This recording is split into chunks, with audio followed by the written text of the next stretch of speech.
India successfully test fires BrahMos supersonic cruise missile. ये India का BrahMos missile जो है उसका इन्होंने एक बेसिकली एडवांस्ड वर्जन आज फिर से टेस्ट फायर किया है और इन्होंने बताया है कि इसे इंडियन नेवी के जो डिस्ट्रॉयर है INS विशाखापत्तनम उससे वेस्ट कोस्ट के ऊपर इन्होंने C2C अटैक करने के लिए ये सुपरसोनिक मिसाइल के अंदर एनहांसमेंट्स की हैं। और सुपरसोनिक मिसाइल के तजर्बे का मतलब यह है कि इंडिया ने आज बुनियादी तौर पे पाकिस्तान के ऊपर हावी होने की कोशिश की है। जाहिरी बात है पाकिस्तान ने इस वक्त तक सुपरसोनिक मिसाइल का तजर्बा नहीं किया हुआ, तो यह बुनियादी तौर पे पाकिस्तान और चीन दोनों के ऊपर जो है वो एक दबाव डालने का उनका है। पाकिस्तान को अब बहुत कुछ करना पड़ेगा और जो इक्विलिब्रियम ऑफ पावर है उसे बरकरार रखने के लिए बड़े अहम और तारीखी फैसले करने होंगे इस वक्त पाकिस्तान की सिविल मिलिट्री लीडरशिप।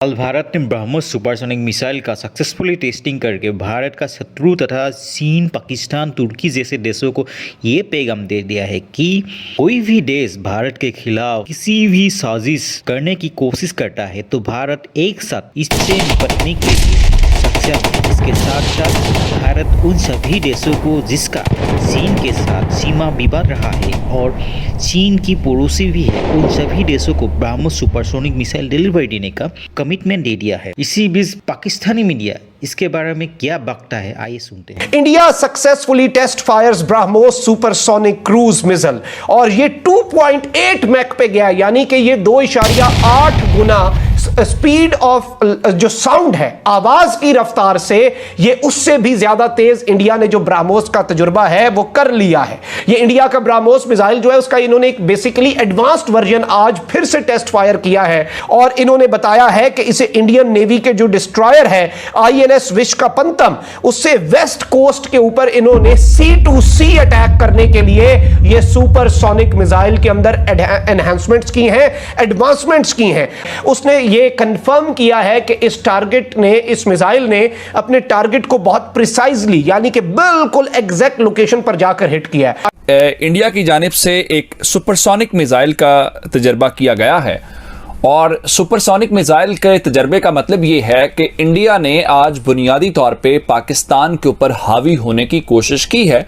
जाहिरी बात है पाकिस्तान ने इस वक्त तक सुपरसोनिक मिसाइल का तजर्बा नहीं किया हुआ और सुपरसोनिक मिसाइल के तजर्बे का मतलब यह है कि उसकी रफ्तार, दूसरा रडार को डॉज देना और तीसरा जो उन्होंने स्टेल्थ टेक्नोलॉजी का इस्तेमाल है वो इस हवाले से बड़ी इंपॉर्टेंट बात है कि 72 घंटों के अंदर 3 मिसाइल के तजुर्बात होना बड़ा मानी रखता है, जिसमें सबसे पहले जो है आपने देखा कि अग्नि 5 जो है ये भी एक बैलिस्टिक मिसाइल था, उसका तजर्बा किया गया। उन्होंने चीन के ऊपर भी और पाकिस्तान के ऊपर भी एक दबाव डालने की कोशिश की है।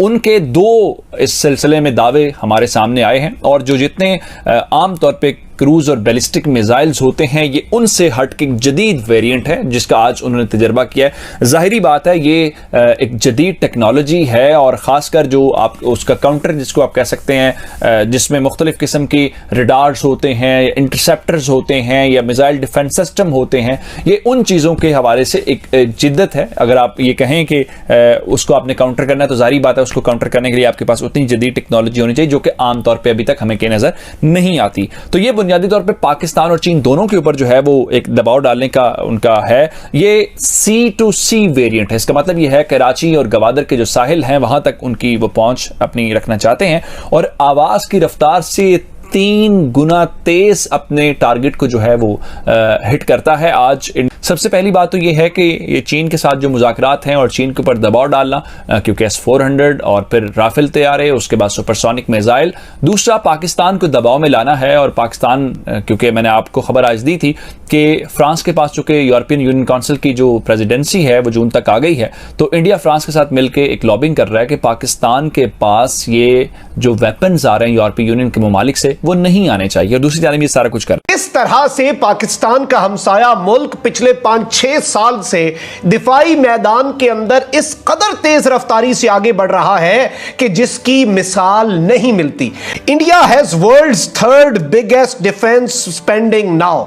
2020 के अंदर यह रिपोर्ट सामने आई कि भारत दुनिया के अंदर दिफाई अखराजात करने वाला दुनिया का 3रा बड़ा मुल्क बन चुका है। अमेरिका के साथ डिफेंस डील्स, फ्रांस के साथ डिफेंस डील्स, इजराइल के साथ डिफेंस डील्स, ये सारी की सारी इसी इंडिया की पॉलिसी का एक, इंडिया ने अमेरिका से वेपन्स की प्रोक्योरमेंट भी बहुत ज्यादा बढ़ा दी। सुपरसोनिक मिसाइल्स जो हैं उनके अंदर इंडिया जो है वो बहुत ज्यादा इंडिजिनसली और दीगर मुल्कों के साथ काम करके उन्हें डेवलप कर रहा है। और इसी तरह का मामला इस वक्त हुआ है। पाकिस्तान को अब बहुत कुछ करना पड़ेगा और जो इक्विलिब्रियम ऑफ पावर है उसे बरकरार रखने के लिए बड़े अहम और तारीखी फैसले करने होंगे इस वक्त पाकिस्तान की सिविल मिलिट्री लीडरशिप को। और इसमें जाहिर बात है सिविल लीडरशिप और इकोनॉमिक जो पोजीशन है पाकिस्तान की उसे बेहतर करना सबसे ज्यादा जरूरी और सबसे पहला मरहला होगा।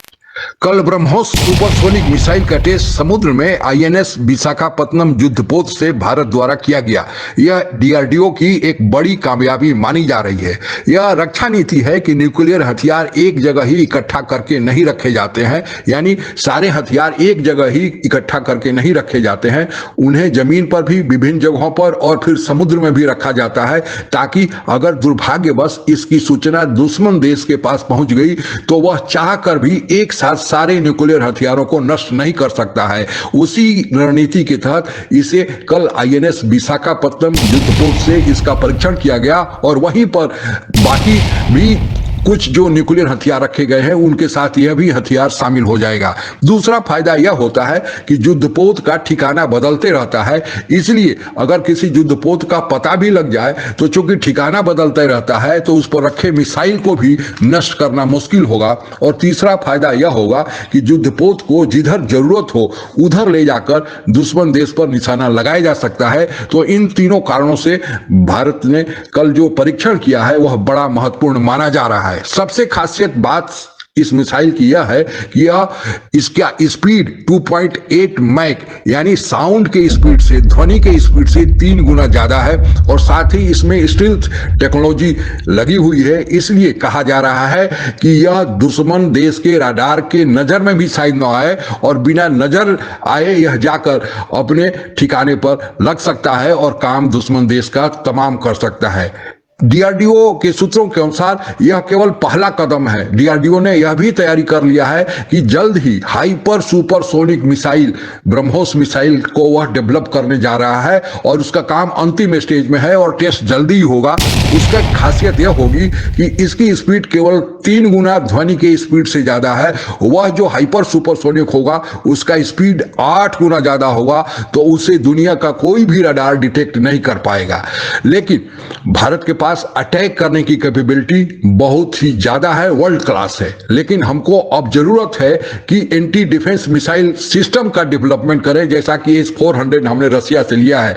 रसिया से लेने में समय लगा है और विदेशी मुद्रा भी खर्च हुई है, लेकिन अगर हम इसका डेवलपमेंट अपने देश पर करने लगे कि अटैक के अलावा डिफेंस भी उसमें हो, जैसा कि S-400 है, तो फिर हम अपने स्वनिर्भर हो जाएंगे और दूसरा विदेशी मुद्रा का भी बचाव होगा और हम निर्यात भी कर सकते हैं, क्योंकि वैसे मिसाइल डिफेंस सिस्टम का विश्व में अभी बहुत ज्यादा मांग है।